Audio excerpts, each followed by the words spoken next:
क्या चीज? और बीच में छोड़ दिए थे।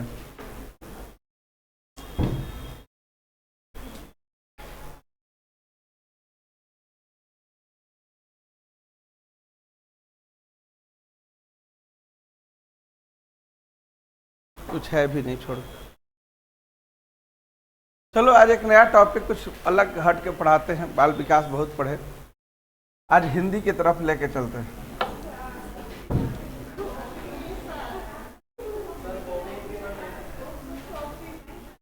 कॉपी नहीं है तो जाके साट देना, और का जिसमें लिखोगे उसको फाड़ के वहां साट देना।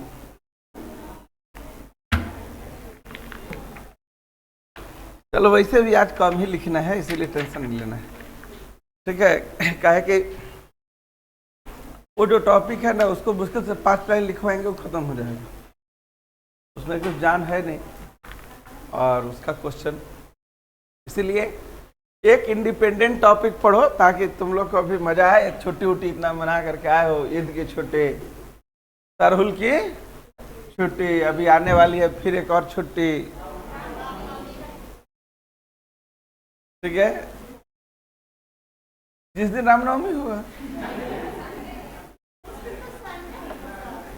तो वही छुट्टी है, ठीक है। जिस दिन रामनवमी है उस दिन छुट्टी होता है, बाकी और कोई दिन छुट्टी। थोड़ा सा छुट्टी पर हम लोग को भी परहेज करना चाहिए, क्या करिए। बहुत अभी होली मना के लोग आए, तो लोगों को लगता है ना कि होली के बाद अब नजदीक में कोई पर्व नहीं है, आराम से हम लोग जो है सो अब रक्षाबंधन मनाएंगे, 15 अगस्त मनाएंगे। बीच में पता चला कि अभी 10 दिन पढ़े नहीं हो कि बीच में ईद आ गया, ईद गया तो सरहुल आ गया, सरहुल गया तो राम नवमी आ गया, ठीक है। तो त्योहारों का देश है भारत, विविधताओं का देश है। कर्म क्षेत्र में थोड़ा सा इन सब चीजों पर अंकुश रखना पड़ता है। आज तो हम लोग क्लास ले भी रहे हैं, पहले तो सरहुल में क्लास लेते भी नहीं थे सुबह, ठीक है। असली छुट्टी तो आज ही चाहिए, ठीक है। लेकिन नहीं, चलिए बढ़ते हैं। ऑनलाइन वाले सुनाई दे रहा है कि खाली ऐसी झुटमुट का गुड मॉर्निंग बोल रहे हो?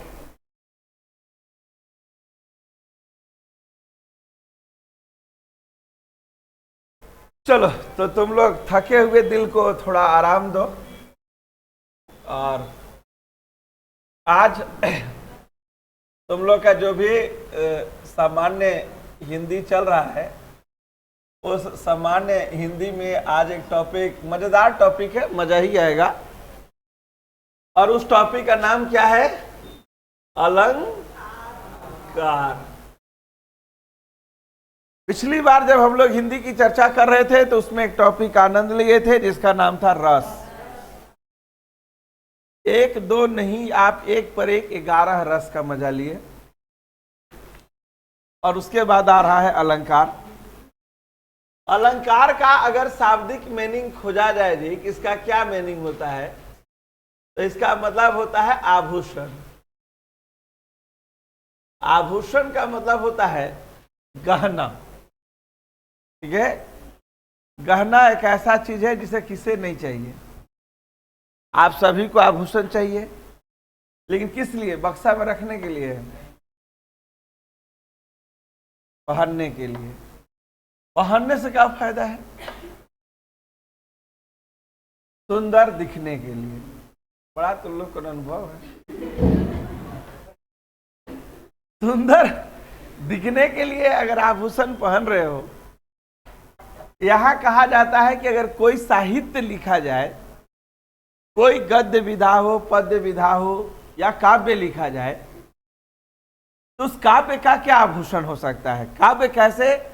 काव्य देखो सुंदर लगने की चीज तो नहीं है, ठीक है। काव्य कैसी लगती है? सरस लगती है। काव्य कैसा लगता है? सरस लगता है, मधुर लगता है, प्रिय लगता है, पढ़ने के बाद आत्मा को आनंद देता है, ठीक है। तो उसी को हम लोग बोलते हैं अलंकार। का मतलब ही है कि हिंदी विधा में जो व्यक्ति लेखन कार्य कर रहे हैं, वे शब्दों का चयन ऐसे करें कि सुनने वाला को बात मजेदार लगे, लच्छेदार लगे, लगे कि कोई बड़ा मीठी ध्वनि में बोली गई है। इसी को हम लोग बोलते हैं कि किसी काव्य का आभूषण है। ठीक है, जैसे अगर तुम लोग थोड़ा सा इसके स्क्रिप्ट को हम लेकर के आए तो महाभारत देखता होगा, तो महाभारत में जब कोई सीडी का कैसेट चेंज होता था तो 2 लाइन जरूर कान में गूंजता था, मैं समय हूं, बोलता था ना। और समय अपना महत्व बताता था। समय के महत्व बताने के बाद उसके पीछे एक म्यूजिक चलती थी और वो म्यूजिक था शेष गणेश महेश दिनेश सुरेश ही जाही निरंतर गावे, ताही अहिर की छोहरिया छछिया भरी छाछ पर नाचे नचावे। एक गीत गाने के बाद ही कोई लाइन शुरू होता था। प्रत्येक महाभारत के कैसेट का एक लाइन था। इस लाइन में कहा क्या जा रहा है, यह एक ऐसी पंक्ति है, शेष गणेश महेश दिनेश सुरेश ही, मतलब भगवान शंकर।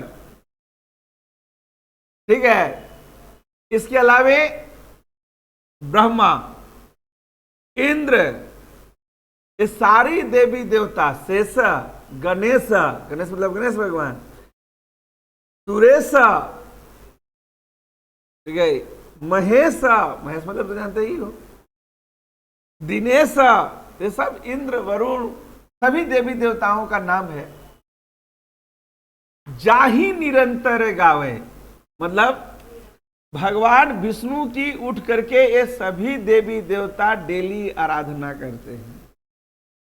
ये रामानंद सागर जिन्होंने महाभारत बनाया, वे इस पंक्ति के माध्यम से बताने की कोशिश कर रहे हैं। ये लाइन लिखा हुआ है सूरदास का, ब्रज भाषा में, जो इन्होंने कृष्ण की बाल लीलाओं पर बहुत सारी बातें लिखी हैं। तो ये कृष्ण की बाल लीला सूरदास की रचना सूर सागर का 4 लाइन है, जिसको वो अपने पटल पर गवाते थे। और उसका समझाने का तरीका यह होता था कि कृष्ण जो है सो भगवान विष्णु के रूप है, उन्हीं के अवतार है। ठीक है, और भगवान विष्णु के दर्शन को करने के लिए ब्रह्मा और शिव को भी लाइन लगाना पड़ता है। ठीक है, इंद्र मित्र वरुण जैसे देवी देवता भी उनके पास जाने से घबराते हैं और दिन रात बैठ कर स्मरण करते हैं। और वही भगवान विष्णु जब बाल रूप कृष्ण के रूप में धरती पर आए हैं, तो ये जो ताही अहिर की छोहरिया, अहिर मतलब ग्वालिन, छोहरिया मतलब बेटी, छछिया मतलब थोड़ा सा, छाछ मतलब मक्खन, नाचे नचावे।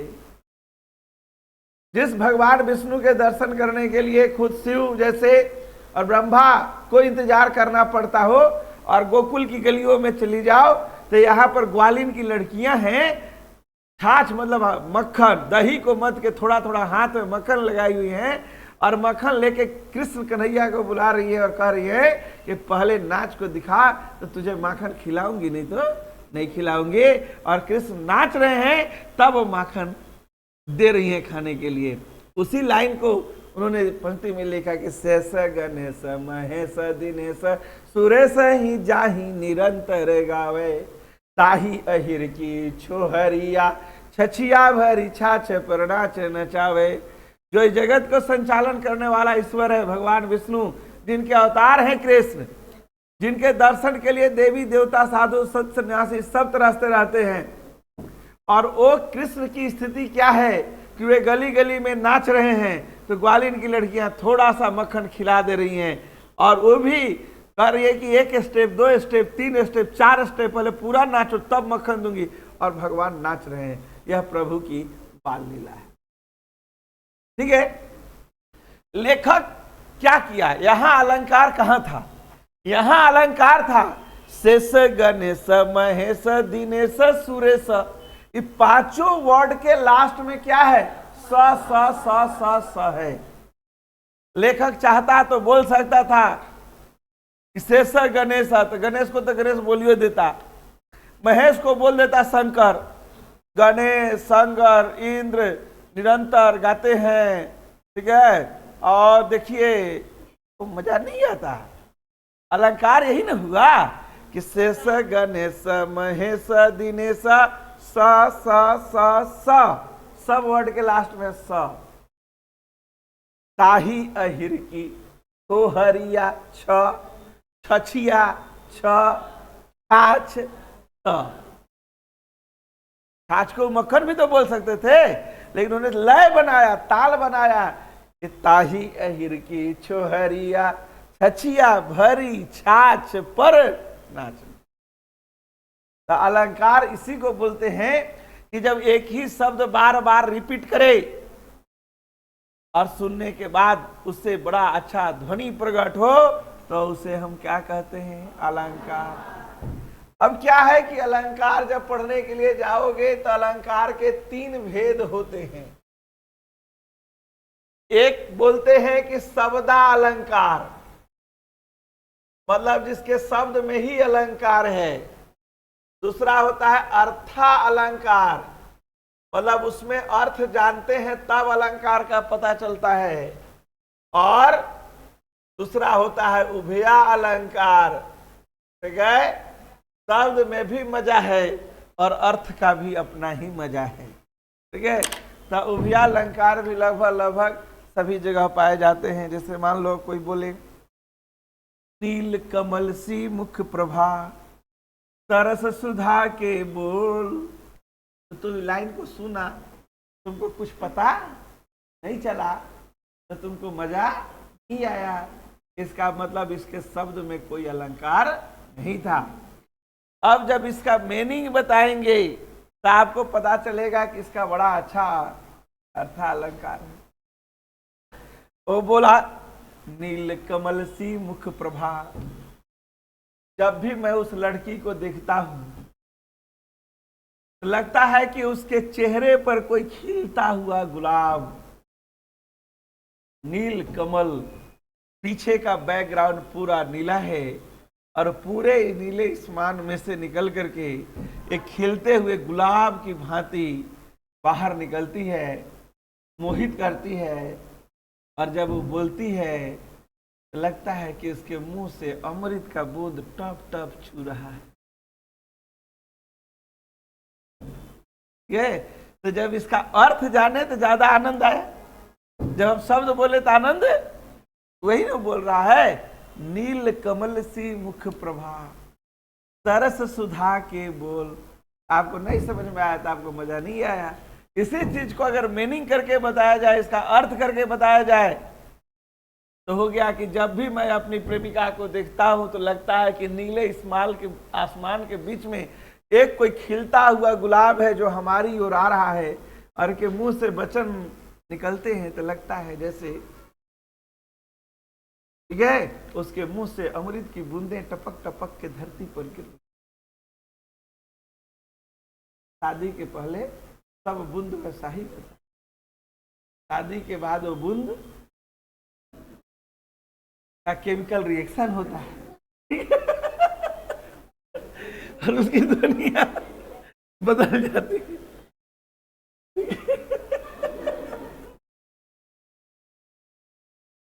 ठीक है, तो यहाँ शब्द में कोई चमत्कार नहीं है। चमत्कार कहाँ हो रहा है? अर्थ में चमत्कार हो रहा है। तो ये अगर ऐसे ही कोई लाइन दे दे कि नील कमल सी मुख प्रभा सरस सुधा के बोल, इस लाइन में कौन सा अलंकार है, तो आपको बताना पड़ेगा कि यहाँ अर्थ अलंकार। और उभया अलंकार का मतलब होता है कि जैसे आप पहला वाला लाइन सुने, गणेश महेश दुनेश, इस लाइन का अर्थ महाभारत के समय कोई नहीं जानता था, लेकिन फिर भी जब ध्वनि चढ़ती थी तो लोग एकदम गदगद हो जाते थे। और जब इसका मीनिंग जाने तो और भी मजा आया। तो वही उभया अलंकार है। शब्द में भी अलंकार है और अर्थ में भी अलंकार है। लिखने का समय आ गया है।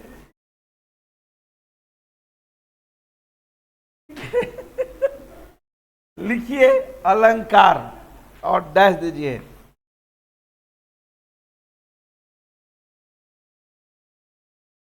अलंकार काव्य का आभूषण होता है। अलंकार काव्य का आभूषण होता है।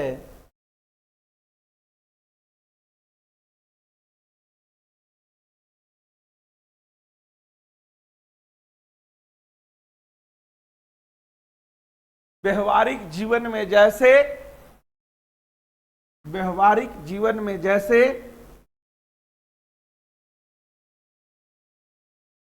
सुंदर वस्त्र,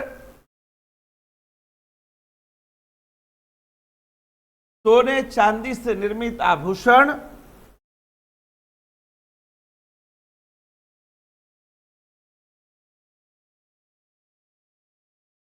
शरीर शरीर को शरीर को अलंकृत करते हैं,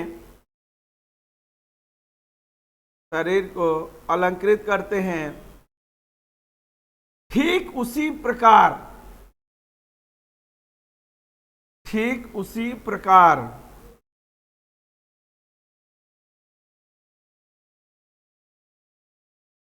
उसी प्रकार शब्दों का चयन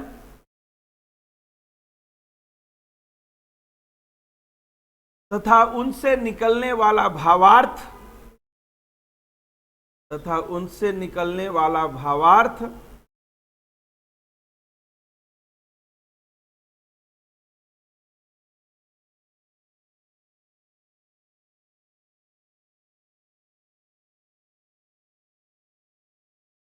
भावार्थ काव्य की सौंदर्य बढ़ाते हैं। इसे ही अलंकार कहते हैं। काव्य का सौंदर्य बढ़ाते हैं, इसे ही अलंकार कहते हैं।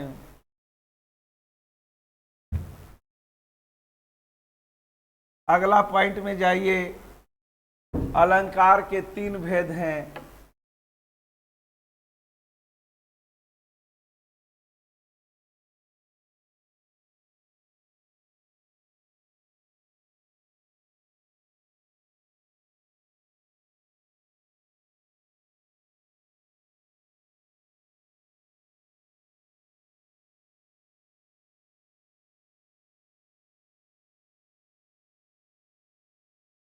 पहला शब्द अलंकार, पहला शब्द अलंकार।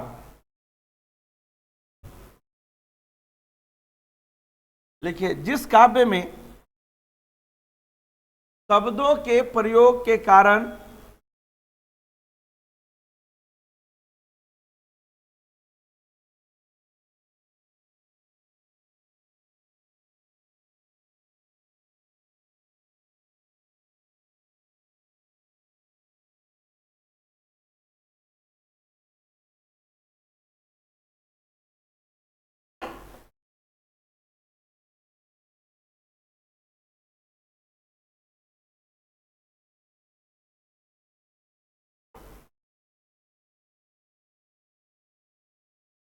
शब्दों के कारण ही चमत्कार पैदा होता है, उसे शब्दालंकार कहते हैं। जैसे जैसे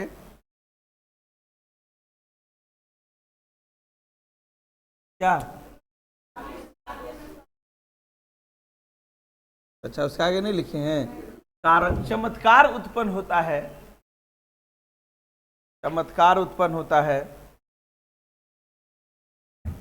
उसे शब्दा अलंकार कहते हैं।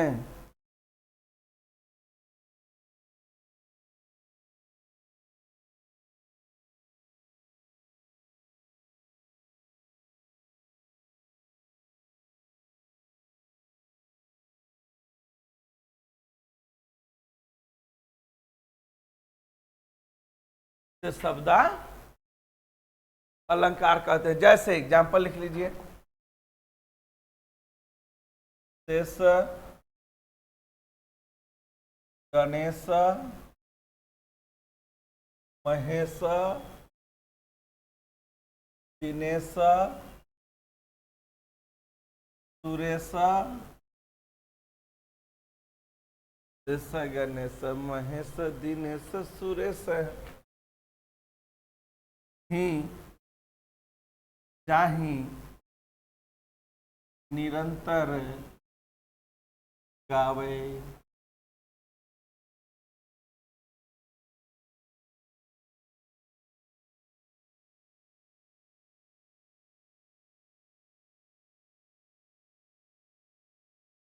ताहि अहिर की हरिया छछिया हरि आछ पर नाच नचावे।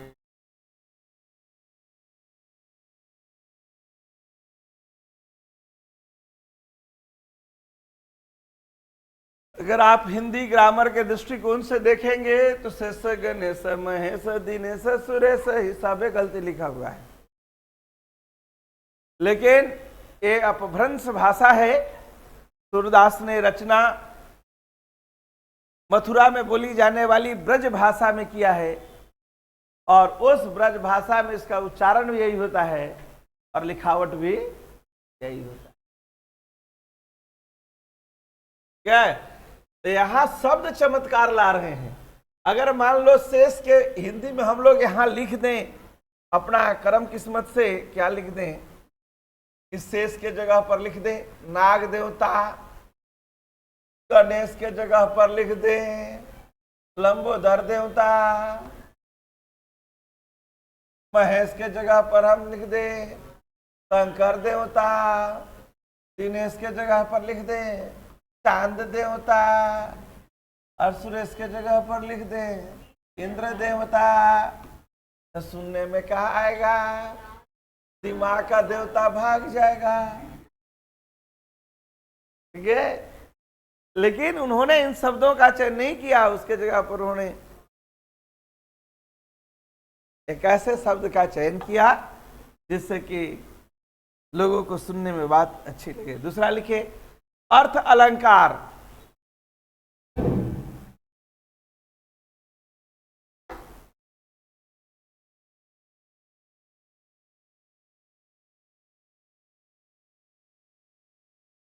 नील कमल सी मुख प्रभा सरस सुधा के बोल। लिखो जहां चमत्कार शब्द से न होकर अर्थ से हो, जहां चमत्कार शब्द से न होकर अर्थ से हो,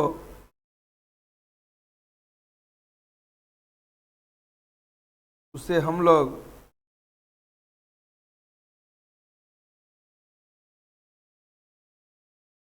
अर्थालंकार कहते हैं। जैसे नील कमल सी मुख प्रभा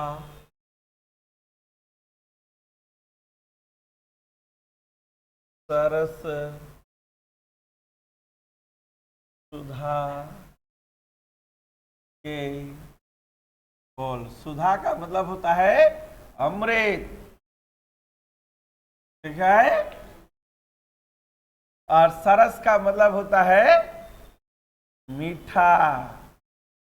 अगर अमृत भी मीठा हो तो क्या बात है। इसको भोजपुरी में वो गाना बना है, कोठवा से मधु चूर।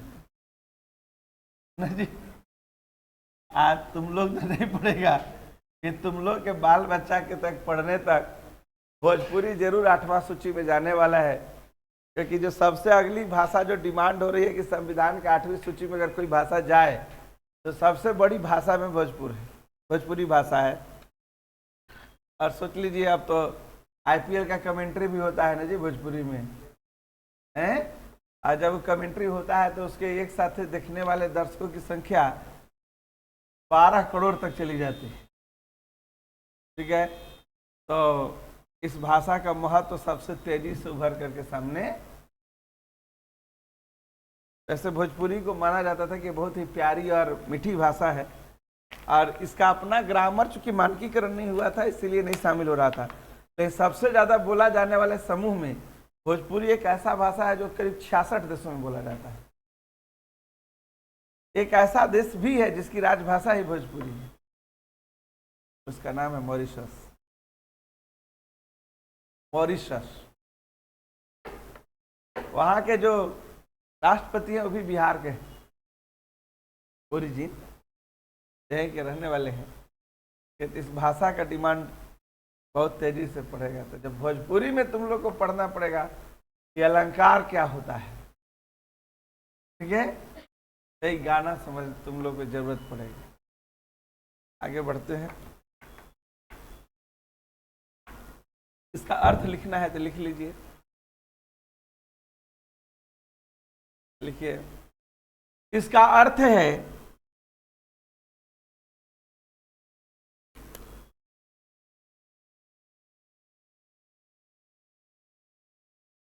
तुझे देखने के बाद ऐसा प्रतीत होता है,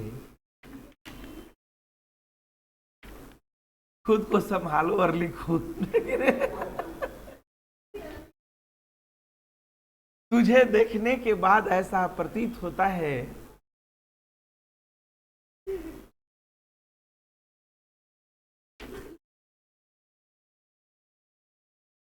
हाँ जी, अर्थ लिख रहे हो ना, उसका भाव का ही तो अर्थ लिख रहे हो, ठीक है।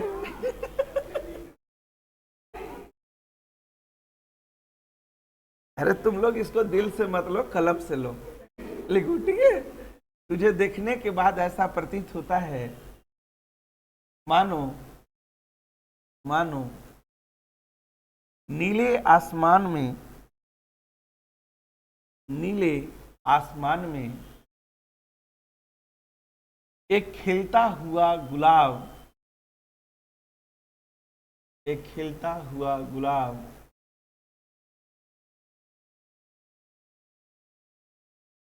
हवाओं के बीच तैर रहा है।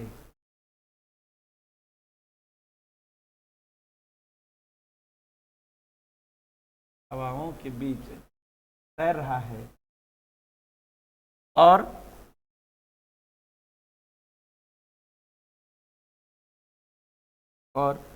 जब तुम बोलती हो, और जब तुम बोलती हो, अब हमको तो लिखवाना ना पड़ेगा, बोलता है लिखवाते तो। और तुम जब बोलती हो तो ऐसा लगता है तुम्हारी वाणी वाणी पानी में मिश्री की घोल हो,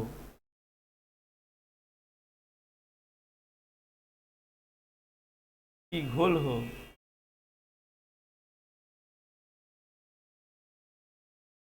और अमृत की बूंदे बनकर, और अमृत की बूंदे बनकर धरा पर टपक रही हो। अमृत की बूंदे बनकर धारा पर टपक रही हो।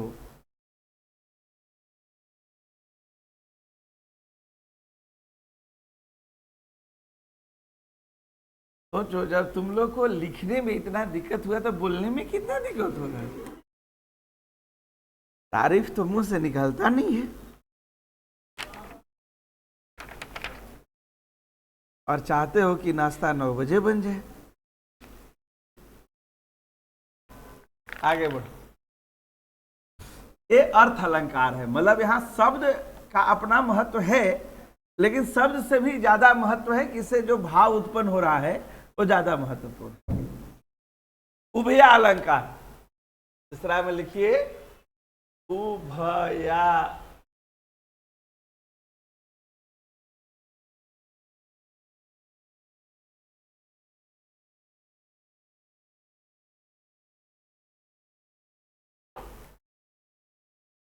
देखो, जहां काव्य में शब्द भी चमत्कार करे और अर्थ भी, शब्द भी चमत्कार करे और अर्थ भी,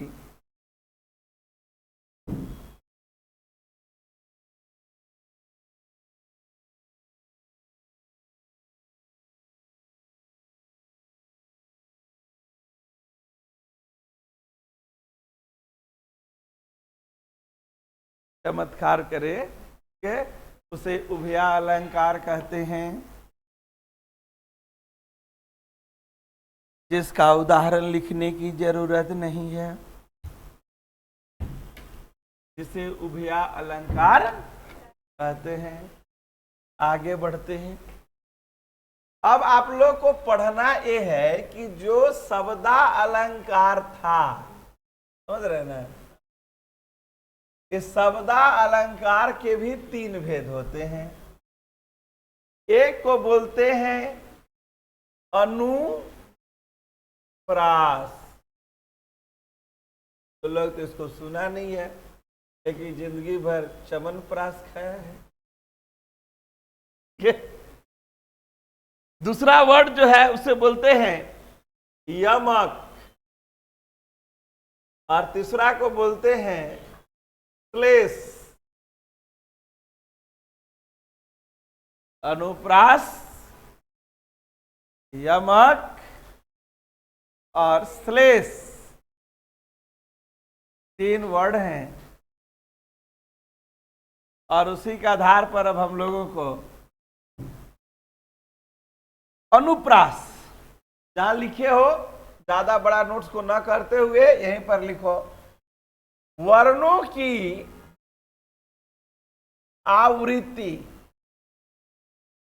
वर्णों की आवृत्ति। आवृत्ति मतलब नहीं समझ में आए तो इसके नीचे लिख दो दोहराना। अब वर्ण मतलब बता के मत शर्माना।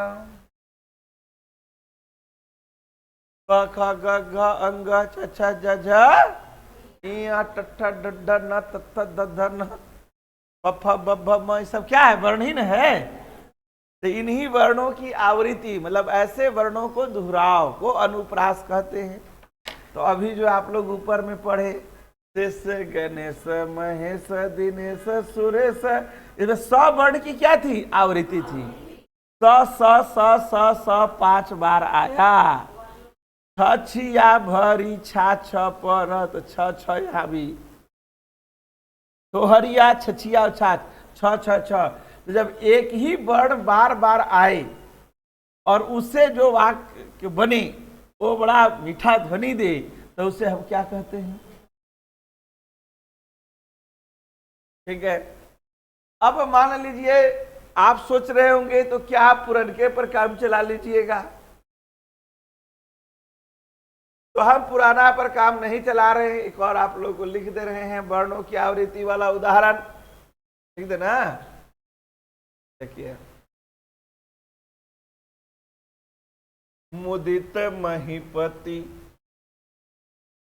मुदित महीपति मंदिर आए, सेवक सचिव सुमंत बुलाए,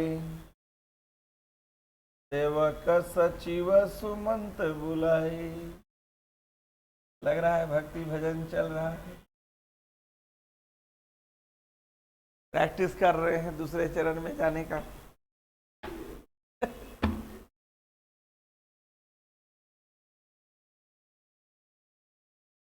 देखिए क्या हो रहा है। मुदित महीपति मंदिर आए मम मम म,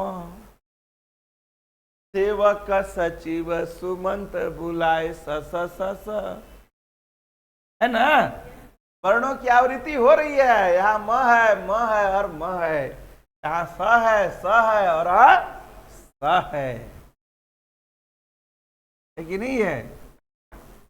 ये भाव और प्रसंग हालांकि है, लेकिन इसका मीनिंग हम आपको बता देते हैं। मुदित, मुदित का मतलब बड़ा ही अंदर से मन हर्षित हो, जैसे अभी आप लोग का है। महीपति का मतलब होता है राजा। मंदिर का मतलब है राज दरबार आए। सेवक सचिव मतलब सलाहकार अनुचर। सुमंत मतलब एडवाइजर, भी मंत्री बोलते हैं इनको, सबको बुलाए। ये बात लिखी जा रही है तुलसीदास के द्वारा कि राजा दशरथ जो हैं, जब उनको पता चलता है कि राम और सीता की शादी करने के बाद अयोध्या में आ गए हैं, तो राजा दशरथ के दिमाग में बात आती है कि अब बड़े पुत्र के ऊपर राजगद्दी सौंपकर हम अपना जाल झंझट से मुक्त हो जाएं। और इसी मन में सोच धर करके राजा दशरथ क्या लगाते हैं, राज दरबार लगाते हैं और अपने जो भी सलाहकार, धर्मगुरु, मंत्री, सचिव सबको बुलाते हैं। ऐलान करने वाले हैं, फैसले का दिन है कि कल से अयोध्या के राजा श्री राम होंगे। उसके बाद क्या क्या हुए कि हमको बताने की जरूरत नहीं है। कैकेयी आई, मंथराई, ये दोनों को नहीं बुलाए थे, ये दोनों बिन बुलाए आई और गुड़ को गोबर करके चली गई। ठीक है, तुलसीदास का जो 4 लाइन देख रहे हो ना, ये वहीं से है। मुदित महीपति मंदिर आए, सेवक सचिव सुमंत बुलाए। आपको बुला दिए तो आगे बढ़िए। अब आइए यमक पर।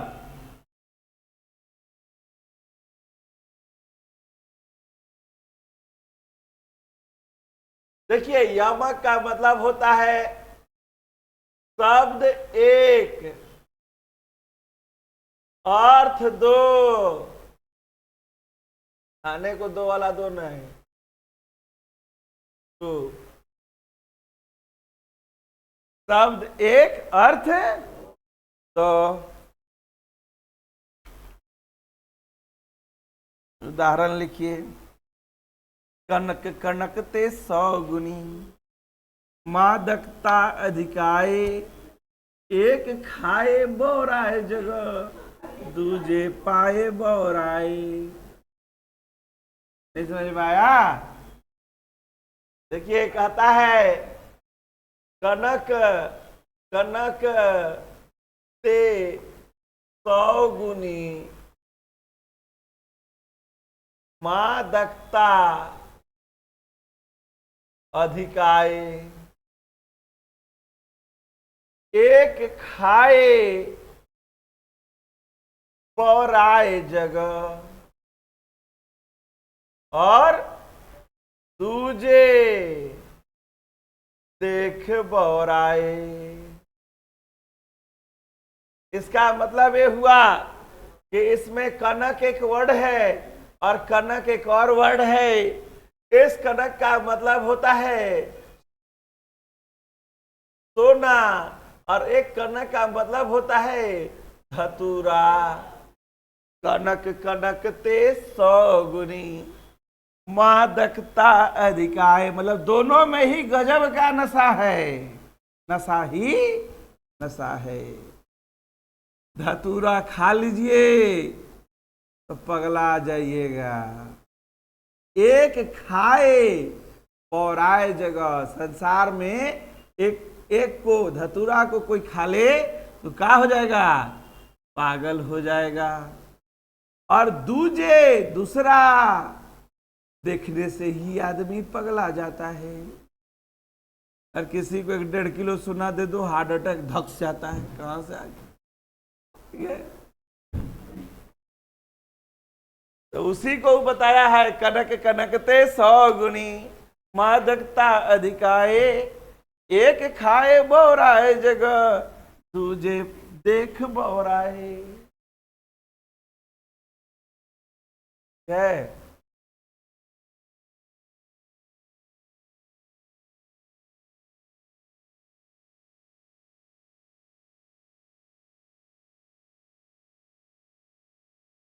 ये सब एग्जाम्पल जो है एकदम पेटेंट एग्जाम्पल है। कोई भी एग्जाम में जब आप जाएंगे, ये तो मतलब अभी तो नहीं, लेकिन 8-9 का जो बुक छपता है, ठीक है, उसमें जो ग्रामर की किताबें आती हैं वहां से एग्जाम्पल चल रहा है, और अभी भी पिछले 5 साल का अगर एग्जाम्पल देखिएगा तो यही आता है। ठीक है, हालांकि ऐसे कई एग्जाम्पल्स और भी आते हैं जो हम लोग इसमें यूज कर सकते हैं, लेकिन सबसे ज्यादा पेटेंट एग्जाम्पल यही चला, क्योंकि अब कभी पैदा ही नहीं हो रहा है। पहले के जो लोग थे ना वे लिखते थे, तो लिखने में वो लोग बोलते थे ना कि एक फणीश्वर नाथ रेणु है तो आंचलिक उपन्यास है, तो उन्होंने किसी का नकल नहीं किया। अगर रामधारी से दिनकर है देशभक्ति राइटिंग करते हैं तो किसी का नकल नहीं किए। तो दे दो केवल 5 ग्राम, रखो अपनी भूमि तमाम, दुर्योधन वह भी दे न सका, आशीष समाज का ले न सका, तो ले अब मैं जाता हूं, अंतिम संकल्प सुनाता हूं, याचना नहीं अवरण होगा। ये उनकी भाषा थी, उसको कोई दोबारा रिपीट वैसे ही गोदान अगर लिखे ग्रामीण पृष्ठभूमि पर तो प्रेमचंद दूसरा पैदा नहीं हुआ। पहले के लोग शब्द को मिलाते थे कि इस शब्द के साथ उस शब्द को मिलाएंगे तो दोनों शब्द से जो ध्वनि निकलेगी उसका अर्थ क्या होगा। ठीक है, अब तक घरे घर लेखक पैदा हो गए हैं, लेकिन बिना काम करने के। लेखक लोग जो थे क्या करते थे कि अगर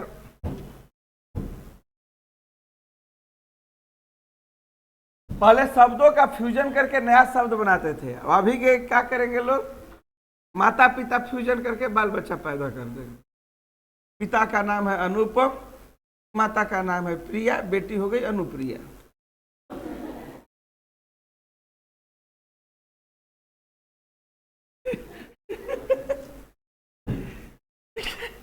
और बेटी का गुण न मां से मिल रहा है न बाप से मिल रहा है।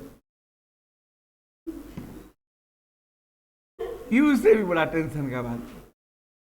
ठीक है, तो एक अपना अपना समय का दौर है। ठीक है, जैसा लिखोगे, हमने कई बार बताया भी है पहले भी कि कालिदास, तुलसीदास, सूरदास, जितना दास लोग को देख रहे हो ना, ये सब अपने समय में शब्दों को गढ़े।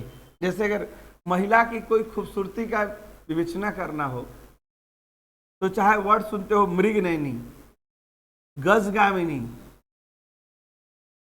ठीक है, लता दहिका, ठीक है, ये सब वर्ड कालिदास का बनाया हुआ है। उसके बाद ये वर्ड कभी किसी ने रिपीट नहीं किए। ठीक है, कि मृग लोचन, ठीक है, मृग नयन, इसकी आंखें कैसी है तो मृग के समय, तो शब्द राइटर ने इस बात को समझा कि हिरण की आंख सुंदर होती है, तो हमको कैसे उसकी विवेचना करनी है।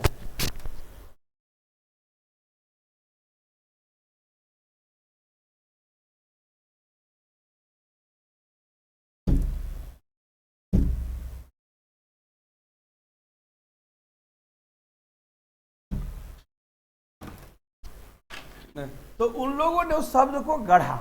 अब आज के डेट में कोई बोल भी देना किसी को कि गजगामिनी, तो अर्थ भी पता ही नहीं है किसी को, आदमी तुरंत सैंडल खोल के चला देगा, गजगामिनी बोलेगा हमको, हथनी दिखते हैं हम। न अर्थ सुनने वाले को पता है न बोलने वाले को पता है, लेकिन गजगामिनी का मतलब वो था ही नहीं। उसके लिए जैसे कहावत चलती थी ना कि हाथी चले बाजार कुत्ता भूखे हजार, तो जो हाथी के चाल होता है ना वो मतवाला, मतवाला मतलब लापरवाह, बेपरवाह। हाथी आगे आगे चल रहा है, ठीक है, वो कैसे चल रहा है, पीछे से जिसको जो बोल रहा है बोलिए, लेकिन हाथी का अपना चाल है, उसी मस्ती में वो चलेगा। तो मस्ती से झुमझुमाते हम चल रहे हैं, बगल वाला देख रहे इसको चलने के लूर नहीं है, बगल वाले देख रहा पहने के लूर नहीं है। आपको जो बोलना है सो बोलते रहिए, लेकिन वो अल्हड़ जवानी जिसको बोलते हैं, उसके लिए गजगामिनी वर्ड लाया गया।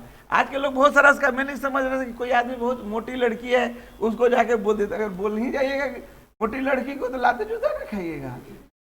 तो गजगामिनी का मतलब लोग समझ रहे कि गज मतलब हाथी जैसा शरीर वाली महिला, उसके लिए वो नहीं थी, हाथी के चाल के आधार पर वो वर्ड गढ़ा गया था कि हाथी का चाल मस्त मौला होता है, ठीक है, लापरवाह बेफिक्र होकर उछलता है, उसका अपना शरीर इतना विशालकाय है, बेचारा शरीर देखने लगेगा इधर उधर की किधर किधर कैसा कैसे चल रहे, तो चल पाएगा, ये नहीं चल पाएगा। ठीक है, तो उसके आधार पर जो शब्द बने उससे समास भी सीखते हैं हम लोग, उस वर्ड से संधि भी सीख रहे हैं, उससे अलंकार भी सीख रहे हैं, उससे रस भी सीख रहे हैं। ठीक है, और अब का उपमा हो गया, कैसा लग रही हो, तो बम, पटाखा। इसे कौन समास पैदा होगा, कहां से आदमी समास पैदा करे, कोई शब्द नहीं बनने वाला है। कौन सी उपमा किसको देने, किसी को पता ही नहीं। ठीक है, तो ये शब्द जो आप तुम लोग पढ़ रहे हो, ठीक है, तो एक क्यों यथावत रह गया, क्यों उदाहरण नहीं चेंज हो रहे हैं, क्योंकि साहित्यकार नहीं याद है। समय समय के अपने अपने साहित्यकार आए और अपने हिसाब से साहित्य लिखे, उनमें कोई दम ही नहीं है। अब पहले गाने का मीनिंग होता था, तुम लोग 1980 तक के गाने को देखो, 1980 के पहले के गाने सुनने के लिए तो भी बुद्धि चाहिए थी। 1980 तक के गाने बोलचाल के भाषा में, फिर भी उसके मीनिंग होते थे, आराम से लोग उसको सुनते थे। ठीक है, वो गाना सुनता था, न फूलों का हार न कोई किया श्रृंगार, तो उसमें एक वर्ड का रिदम तो था ना, कम से कम मीनिंगफुल वर्ड होता था। अभी क्या है, रैप, तो खड़ी मैं चला, तू बैठ मैं उड़ा। अब इसमें कौन सा संज्ञा समास लाया जाए, कहां से हिंदी पैदा होगी, हिंदी मर रही है इनके चक्कर में।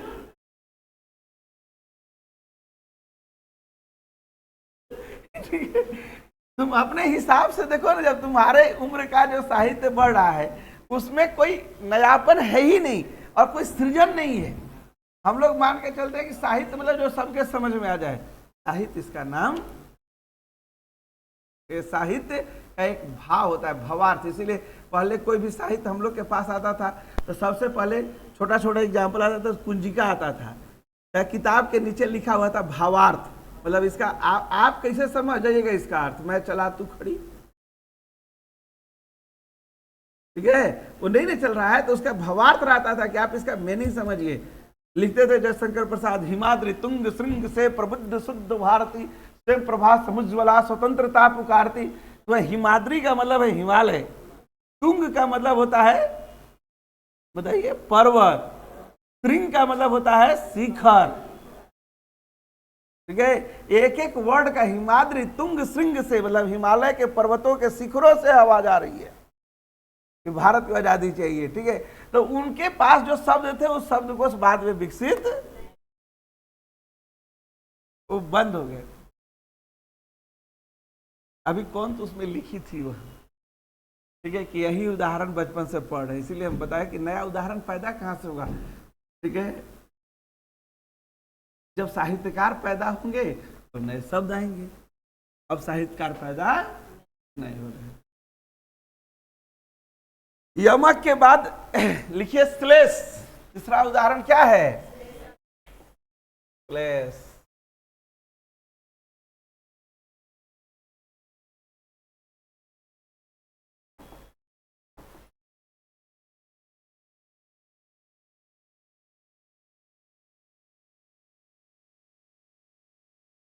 देखो, श्लेष का शाब्दिक अर्थ होता है चिपका हुआ।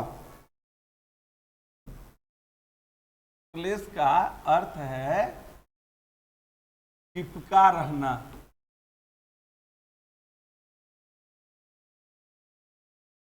श्लेष का अर्थ है चिपका रहना।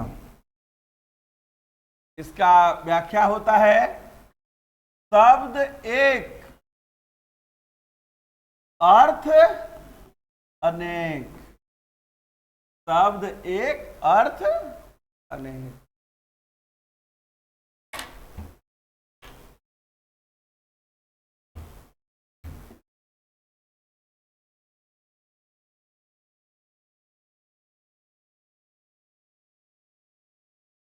तो इसका सबसे अच्छा एग्जाम्पल कहा जाता है,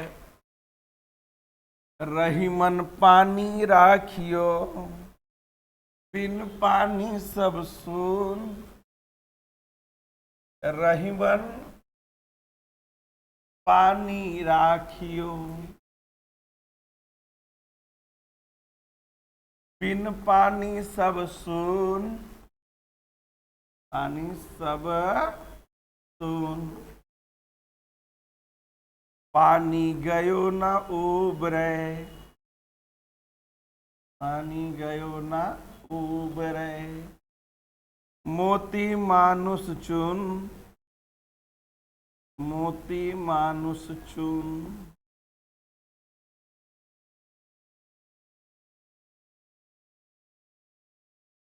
रहीमन पानी राखियो, बिन पानी सब सोन। पानी गए न उबरे, मोती मानुष चुन।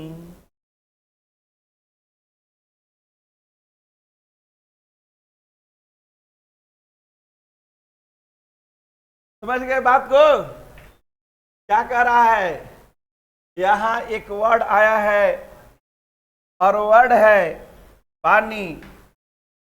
कह रहे हैं कि रहीमन पानी राखियो। यहां पानी का मतलब है इज्जत। क्या है मतलब? रहीमन कवि कहते हैं इज्जत बचा के रखनी चाहिए। बिन पानी सब सुन।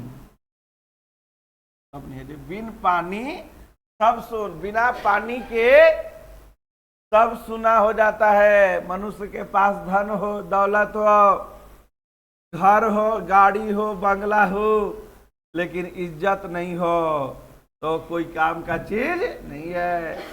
रहीम कवि कहते हैं कि पानी बचा कर रखिए, मतलब इज्जत बचा कर रखिए। बिना इज्जत का कोई भी चीज सुरक्षित नहीं है। पानी गयो ना उबरे। अगर एक बार इज्जत चली जाए तो मोती मानुष चुन। ठीक है, देखो यहां मोती का पानी एक बार चला जाए, मोती का पानी एक बार चला जाए तो क्या होगा? उसकी चमक खत्म हो जाएगी। चमक को नहीं बल्कि उसको एकदम तकनीकी शब्द बोलते हैं कांति चली जाएगी। कांति का मतलब होता है चमक। और अगर मोती में चमक नहीं रह जाए तो कौन आदमी उसको गला में पहनना पसंद करेगा? करेगा नहीं करेगा। ठीक है, अगर पानी निकल जाए तो अगर पानी शब्द का इस्तेमाल बोलते हैं मोती का पानी चला गया है, इसका मतलब हो गया कि मोती का चमक चला गया है। ठीक है, मानुष, अगर मनुष्य का पानी चला गया, बोलते हैं ना ज्यादा मत अखड़िए, हम सब जानते हैं कितना पानी में है। क्या लोटा में भर के देख रहा हूं आपको? बोलते हैं ना के कितना पानी में है ना, हम सब जानते हैं। ये पानी क्या है? इज्जत। इसका कितना इज्जत है। अगर मनुष्य का पानी चला गया मतलब कि इज्जत चला गया। और चूना में पानी चला गया तो चूना कितना चूना है और कितना चूना लगा के चला जाएगा। अगर चूना में हम पानी बोल रहे हैं तो इसका मतलब है जल, पानी। तो पानी तो एक ही वर्ड है, लेकिन अगर मोती का पानी चला गया मतलब मोती की चमक चली गई, एक अर्थ निकला। मनुष्य का पानी चला गया मतलब मनुष्य का इज्जत चला गया, तो पानी का दूसरा अर्थ निकला इज्जत। और चूना का पानी चला गया मतलब सही में पानी चला गया जो पी रहे हैं उठ के 3 बार। ठीक है, तो वहां पानी का मतलब है जल। तो पानी एक ही शब्द है, लेकिन पानी मोती के साथ आएगा तो अर्थ देगा चमक, पानी मनुष्य के साथ आएगा तो अर्थ देगा इज्जत, और पानी चूना के साथ आएगा तो मतलब अर्थ देगा जल। तो शब्द एक रहा, अर्थ अनेक रहा। समझ में आ गया बात? इसलिए कहा गया है रहीमन पानी राखियो। रख लिए, लिख लिए।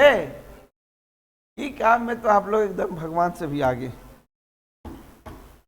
ठीक है, तो आज यहीं पर रोकेंगे गाड़ी को। अर्थालंकार के 12 भेद होते हैं, इसीलिए होगा नहीं। आप लोग का सरहुल मन चुका है, आज क्लास में आइएगा। अनिल रवि लिख रहे हैं आज रहने दिए, तेरे ही पुकार पर मैंने बातें बंद कर